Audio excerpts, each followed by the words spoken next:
It's Conduit News Radio with Paul Harrell.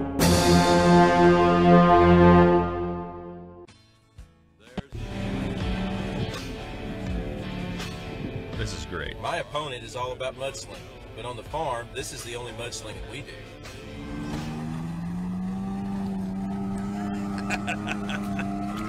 I think that's fantastic. Anyway, hey, joining us now, we actually have Senator Bryan King is on the line. Bryan, welcome back to the program, sir. Hey, glad to be on, Paul. That's a good one. That's what were you driving in that? Oh, it was a John Deere Gator. Nice. So how are things going? I mean, we got 4 days here, Senator King, before the actual election day, but I mean, voting's going on all day today. So how do you feel the campaign's going right now? I feel like it's good. The momentum's going our way. If you look up here, I mean, certainly the headlines, the op-eds, the news stories from the people that's actually reporting things out there that can see through things. And I think it's whenever you go out there, like Representative Ballinger, you go out there and say things on the campaign, for example, you know, that the Press Association didn't oppose the bill. He was the state agency's chairman. That came before his committee, and he said they never opposed the bill. And then we disproved that. But if you look at the campaign, like I said, on the mudslinging, you know, that just shows you where they're at. And, you know, they're trying to say things like I get an F rating. I'm the most liberal Republican senator down there. I mean, that's what they say. How do you to be vote clear? That's what they're saying. All-time record spending, and then somehow, you know, that's conservative. Yeah. I mean, yeah, it's not like a sumo wrestler bragging about how much diet control he has. Yeah, that's a really good point. I mean, it's you know, your record of work is clear that you are trying to expose the corruption, or really just put in places laws and policies to where people have to disclose potential conflicts of interest. You know, and then of course the media would take it from there, and people would realize, okay, this guy's actually voting because, you know, he has personal gain involved and that sort of thing. And then, of course, you have been a budget hawk. You know, you were. Let's talk about this for a second, Bryan. You were the chair of the audit committee, and you did some great work. And then you were not the chair, because I think the establishment status quo knew that you were going to find out how bad, you know, big government programs were, specifically Medicaid expansion. What a debacle that's been. Yeah, and I mean, you look at. That's what happens when you get in the pockets of the big money people, and that's who's funding my opponent. I mean, if you look at Blue Cross Blue Shield, look how many millions and millions of dollars they got in ineligible enrollees after Jonathan Dismang and John Burris, who's now getting a check from Centene, who then benefited. They both went out there in 2013 and said, David Sanders went out there and said, we're going to have this great verification system. And then we didn't. And then the next thing you know, you find out where the money went. It went to ineligible enrollees. It went to people that didn't even live in the state, that were dead. We're talking millions and millions of dollars. And then we busted out, and then eventually, after so much time, you know, it starts getting corrected, and then the governor comes in and somehow, you know, brags about it, takes credit, when he knew about it. And so it's a disconnect out there with what's going on in Little Rock, with what's going on with the people, and that's why you see them having to revert to the smear tactics, the smear campaign. And you know, they were supposed to, we went to the Huntsville Kiwanis, and I was open to questions. I took the tough questions. They asked me, why do you not vote? Okay. You know, as Ballinger says, I don't show up, which is a lie. Just like the Press Association didn't oppose the bill. You know, I mean, if you look at Senator Jeremy Hutchison, you look at Michael Lamro, you look at leadership, you look at the things that they're promising down there. You look at Jonathan Dismang sneaking through a $20 million tax increase on health care that is passed on to people. You look at all the lobbyists and the influence down there. The process down there is so corrupt and so broken and misrepresenting who they really are, you can't trust anything they put out. Senator Alan Clark posted this on Facebook back on the 11th. He wrote, "Welcome to Obamacare Socialized Medicine, Medicaid expansion, and free health care. As I sit here in Joint Audit Committee this morning, I think I am going to be physically ill. we allowed one company to sign up parolees on Medicaid expansion. For some reason, our state employees couldn't do it with no bidding. We paid agents an average of $12 commission per month to sign up these parolees on Medicaid expansion. There were 13,500 parolees over 2 years, and 13,200 were signed up by one company. One company got this no-bid contract and made all this money. If all of those parolees continue to be enrolled in free health insurance after 2 years, that's $158,400 per month just in commissions for parolees, just going to this one company. Almost $2 million per year. Keep in mind that is commissions. That is a fraction of the cost of the insurance, which we calculated yesterday, Brian, to be like $80 million a year is what we're paying to sign up. It's like, why are we giving away taxpayer money for a company to essentially market and sign parolees up? I mean, this is just one fraction, but it's a microcosm of just how mismanaged this whole program is. Yeah, I mean, if you look at it, and it's example after example after example, and a lot of it will come back to, I don't know in this case, but just like in the $18 landfill issue, we got stuck with the language that got put in about repayment of the bondholders up here. That's affecting 6 counties that people's going to have to pay $18 for a service that, you know, they never will have anything done for them. Who put the language in there? Senator Jeremy Hutchinson. Yeah. I mean, you know, you look at all these cases, and all this gets back to health care. When I came into office, Governor Huckabee left. I say this figure, if it jump out at people, we spent $3.145 billion on Medicaid, total federal and state. We spent well over $7 billion last year.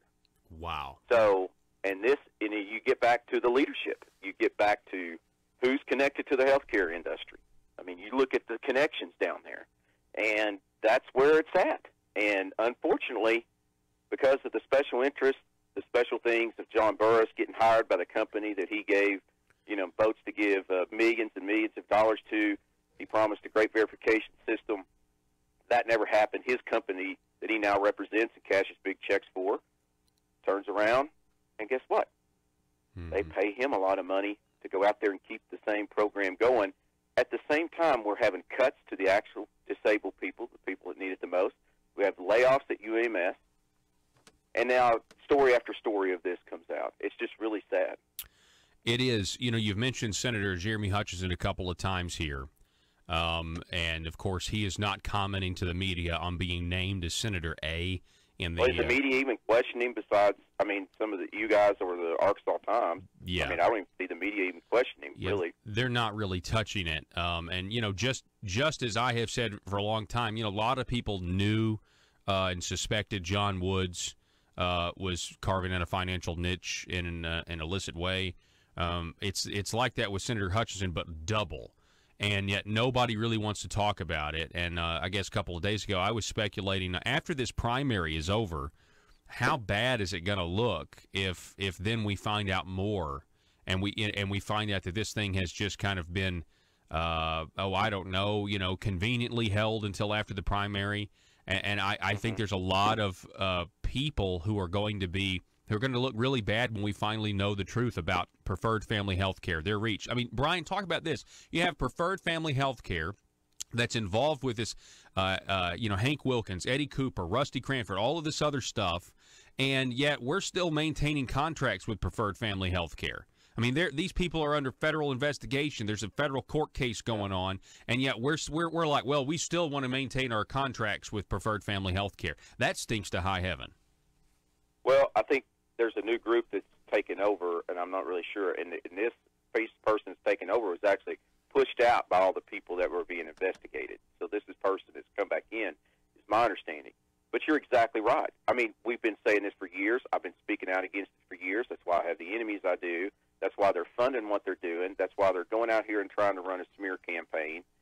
And then, you know, we find out, just like Representative Ballinger, Orrin Paris was innocent. Orrin Paris was innocent. And we look at that college over there that all these people gave all these big amounts of tax dollars to. Did they not do any studying? I mean, Bob was their lawyer, okay? He did legal work for them. He had an intimate relationship with the president and their family. And then we find out in the trial that from 2012 to 2016, the Paris family, while the college was struggling financially, took out over $1 million in salaries for themselves. Yeah. We find out that once they got a large amount of tax dollars, Warren Paris then got a $25,000 bonus and was giving bribes and kickbacks with your tax dollars. At the same time, Bob Ballinger was maintaining his innocence. Yeah. And, of course, Orrin Paris pled guilty, and he was the integral part of the scheme to launder the money to the lobbyists and to the legislators. And, and that is now verifiable fact. And yet, in the news today, you have a State Representative, Janet De La Rosa, continuing to defend Orrin Paris and, Randall Shelton and John Woods. She is saying that the feds basically did a really good job making them look like they did something wrong. The Arkansas Times has that story, and that is just incredible to me that we still have people standing by John Woods and everything else and Randall Shelton after they've been found guilty, and the case was very clear. This was a theft of taxpayer dollars. Now, Bryan, I really do. I want to see the documents, that Freedom of Information. I want it to apply to Ecclesia College because they took public money, because I want to know what happened with that land deal. I want to know more about State Representative Bob Ballinger steering general improvement money to his client, Ecclesia College. And that raises so many more questions. And if we could just see the documents, I think we'd get some answers. Yeah, I mean, you can look at all the GIF projects that were funded in my district. I did not do business one lot, one red cent. Okay, there's just no excuse and for doing that. I mean, everybody makes mistakes and screw-ups and bad judgments, all that and everything else. That's one thing. Okay, it's one thing to steer money there, then turn around, and then you get money, and your law firm that you then get into is defending somebody that has pled guilty to kickbacks and defended him as innocent. So, I mean, but we're even going to more when we have this $18 landfill issue. And, folks, what happened is we had a bad situation happening with the landfill. It went bankrupt. It was mismanaged. There was a lot of possibly nefarious things went on with the way it was formed and who made out with the money. It then goes, and in the legislature they put in, this is exactly why you can't trust the people in the process down there. If you can't trust the people in the process down there, then how can you trust the product? And this is a perfect example of an appropriation bill. They snuck through language to make sure ADEQ got paid back in a lawsuit, so they absolved themselves of responsibility, stuck the taxpayers, and then Senator Jeremy Hutchinson puts in language about repayment of the bondholders in an ADEQ appropriation bill that has no business worrying about repayment of the bondholders. Yeah. So, once again, you have all this going on, and then, like I said, if you can't trust the people at the top, you can't trust the process, then you can't trust the product that they put out. And that's what's happened in Little Rock, and why you see such a disconnect. You see these hiring of consultants. I'm so tired of hiring these consultants down there. There are maybe sometimes in some situations, but you know what? If you can't do the job and make the assessment after so many years down there, then maybe you don't need the job in the first place. Mm-hmm. Yeah, maybe you're not good at it. I mean, I want somebody who can analyze the data, look at results from previous decisions. Did it work? Did it not work? Let's do something different. Let's do the same thing. I mean, that's what we're paying. That's what we're voting these guys to do, and yet they go down there and they say, "Oh, we need a consultant." And it's almost like they use the consultants to insulate themselves from the political fallout if they make a bad decision. Oh, well, we'll get another consultant next time.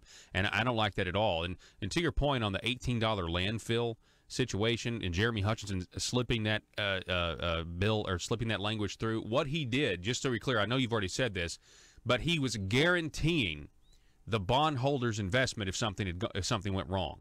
And he probably that's what he and he probably did that. Exactly. He probably did that after the bondholders figured out, wow, this is a bad deal. We're going to lose our shirts. And and so then he went in there and he fixed it for him. And he basically, that's why the people of your district, Senator King, are paying this $18 fee, is because of some, of the Pulaski County judge making the ruling, and then of course Senator Jeremy Hutchinson trying to guarantee somebody's investment. Yeah, I mean, ADQ absolving themselves of responsibility. But I've asked Senator Key, Commissioner Key, to answer questions, come before committee. He has declined.